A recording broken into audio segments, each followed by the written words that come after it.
புழல் மகளிர் சிறையில் நைஜீரியாவைச் சேர்ந்த பெண் கைதி ஒருவர் தாக்கியதில் பெண் சிறை காவலர் படுகாயமடைந்த சம்பவம் பரபரப்பை ஏற்படுத்தியுள்ளது. கொஞ்சம் கூட எதிர்பார்க்காத நேரத்துல என்ன அடிச்சு கேட்ல அடிச்சு பெரிய இரும்பு கேட்ல மண்டையை வச்சு அடிச்சு தரன்னு இழுத்துட்டு போய் செவுத்துல முட்டி கீழே போட்டுட்டா. வாக்கி டாக்கி வசதி இல்ல, கேமரா வசதி இல்ல.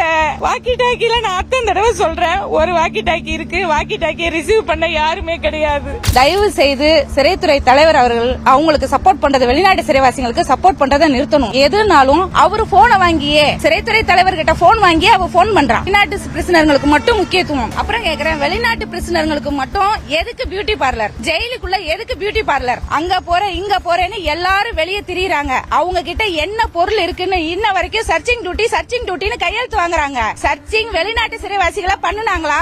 சிறைத்துறையில காவலர்களுக்கு எந்த ஒரு பாதுகாப்பும் கிடையாது. அதுவும் பெண்கள் சிறையில வெளிநாட்டு பிரிசனர்களால நாங்க ரொம்ப மன உளைச்சலுக்கு ஆளாகிறோம்.